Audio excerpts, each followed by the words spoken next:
Hello and welcome back to our Kittu blogs. तो आज हम फिर से आ चुके हैं नया ब्लॉग लेके।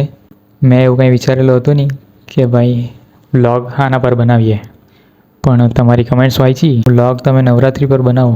4-5 જણાની કમેન્ટ હતી, થોડાક જણાના રિસ્પોન્સ હતા. કમેન્ટ એ લોકો કરે નહીં, પણ પર્સનલમાં મેસેજ આવે કે ભાઈ તમે આના પર બનાવો, તેના પર બનાવો. અને સારું છે કે 4-5 જણા બી કમેન્ટ્સ કરતા છે કે જેમને ઈચ્છા થાય છે કે મેં કંઈ નવું વસ્તુ બનાવું, કોઈ વિડીયો બનાવું.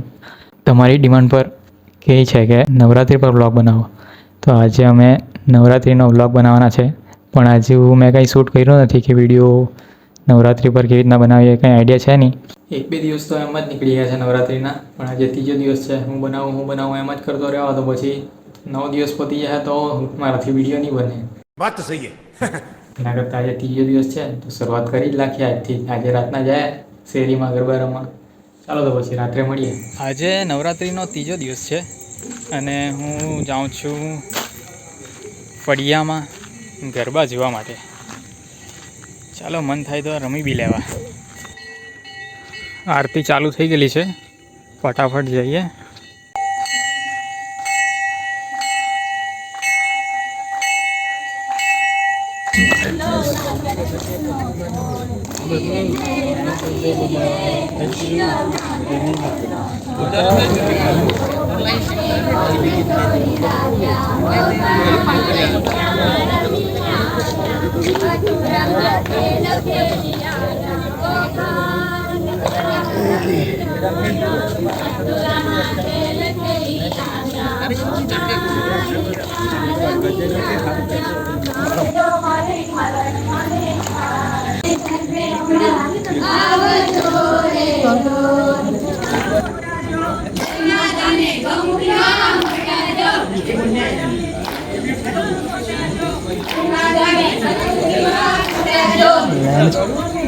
કરવી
હજુ તો બહુ રમવાના આ લોકો તો. આપણે ગુડ નાઇટ થઈ જાય. ચાલો બાય બાય. અને હા, આપણે સુવા પહેલાં તમને એક વાત કહેવાની રહી ગઈ કે પછી કાલે અમે પ્લાનિંગ કર્યા કરતા છે કે નવરાત્રિ રમવા માટે ગોકુલ વલસાડમાં જે ગ્રાઉન્ડ છે ત્યાં જઈએ એમ. તો તમે નેક્સ્ટ વ્લોગ જો ગોકુલ વલસાડની નવરાત્રિ જોવા માંગતા હોય તો કમેન્ટમાં જણાવો, તો આપણે નેક્સ્ટ વ્લોગ એના પર રાખીએ. Stay tune, bye bye.